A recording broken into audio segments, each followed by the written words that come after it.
Pemirsa, dialog kembali kami lanjutkan, namun sebelumnya kita simak bersama grafik berikut ini terlebih dahulu. Ini adalah batas-batas berlakunya aturan pidana dalam perundang-undangan dalam pasal 1 ayat 1 tadi sudah disinggung oleh Pak Imam, yaitu suatu perbuatan tidak dapat dipidana kecuali berdasarkan kekuatan ketentuan perundang-undangan pidana yang telah ada.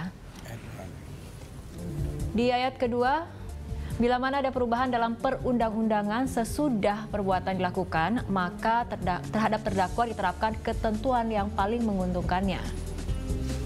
Pak Imam, ini menurut pasal 1 memang harus ada berdasarkan kekuatan ketentuan perundang-undangan yang telah ada. Tapi kemudian tadi dikatakan juga hakim ini kan memiliki kewenangan ataupun keistimewaan diskresi seperti itu. Ini bagaimana keutamaannya ketika ada pasal ini dan keistimewaan diskresi? Kan sejarahnya panjang tentang pasal 1 KUHP itu ya, yang dulu berasal dari Jerman itu ya, yang mengatakan bahwa itu adalah perlindungan pada hak asasi pada manusia. Itu karena dulu menghindari kesenang-wenangan penguasa yang menggunakan lewat ini ya pengadilan kemudian bisa menghukum orang semau-maunya karena ada batasannya. Kalau nggak ada aturannya ya jangan dihukum. Itu pokok. Kalau yang diskresi memang banyak ada diskresi, tapi tidak semua bisa didiskresikan. Untuk kasus Dr. Bambang ini, apakah kemudian memang keistimewaan diskresi ini diberlakukankah atau bagaimana? Ya tentu kita akan kaji betul ya. Kita akan klarifikasi pada hakimnya seperti apa alasannya dan sebagainya. Sejauh ini apakah kemudian kayak sudah berbicara ataupun berkomunikasi dengan majelis hakim karena kasus ini? Saya mendengar si pihak dan tanda kutip korban tadi, Pak dokternya itu mau mengadu. Kita tunggu, kemudian kita juga sekarang berusaha. Sebenarnya kita berusaha minta surat ini ke putusan ini ke MA, tapi alhamdulillah tadi sudah dapat dari Dr. Nasir. Jadi Pak Imam sedang menunggu aduan dari Dr. Bambang ini. Oke, Dr. Bambang. Iya, saya. Iya, apakah kemudian sudah melayangkan aduan-aduan? Kalau tidak salah, Dr. Bambang juga sudah mengirim surat terhadap Jaksa Agung seperti itu? Iya, saya sudah. Jadi urutannya, yang pertama saya ke Komnas HAM 13 Agustus 2014, yang kedua ke Bapak Jaksa Agung 15 Agustus 2014, yang ketiga Ketua Mahkamah Agung 23 Agustus tahun 2014, Ketua Komisi Yudisial 23 Agustus 2014, Badan Pengawas Mahkamah Agung 26 Agustus 2014, kemudian saya menerima balasan dari Komisi Yudisial untuk melengkapi formnya itu 2 hari yang lalu. Jadi saya mungkin dalam minggu depan saya sudah kembalikan kembali apa yang diminta dari Komisi Yudisial. Jadi saya sudah mengirim surat ke Komisi Yudisial 23 Agustus 2014. Isi aduannya seperti apa? Mungkin ke rangkumannya saja seperti itu, Dr. Bambang? Ya, saya minta perlindungan hukum atas hak asasi saya.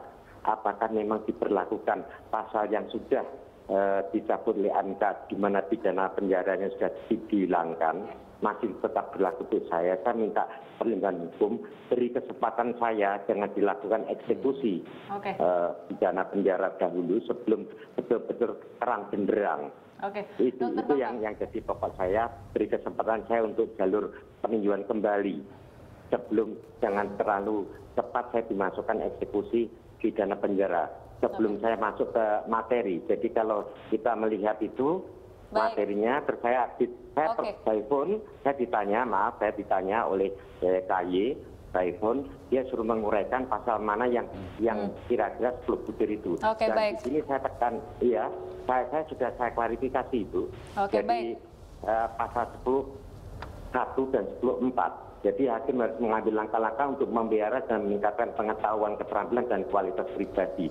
Jadi baik, Dr. Bambang. Ini Ya, kita tanyakan tanggapan langsung kepada Pak Imam. Pak Imam, artinya surat aduan sebenarnya sudah masuk dari akhir Agustus 2014 seperti itu. Ya mungkin saya belum baca karena itu pakai proses ada kelengkapan, setelah lengkap nanti baru sampai ke komisioner. Berapa lama proses dibutuhkan?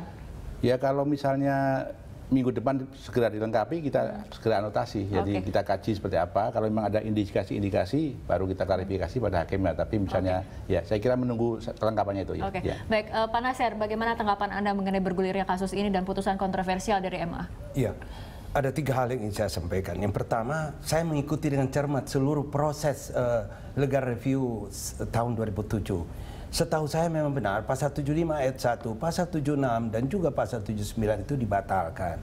Nah, dalam pembatalan ini sebetulnya yang menjadi inti pertimbangan dari majelis hakim saat itu adalah sebetulnya praktek yang tidak ditiadakan pidananya, tetapi cukup pidana administrasi itu adalah pidana kurungan dibatalkan, tapi denda administrasi itu pidana juga itu dilepas, itu harus pidana kurungan dilepas, tapi administrasinya jalan.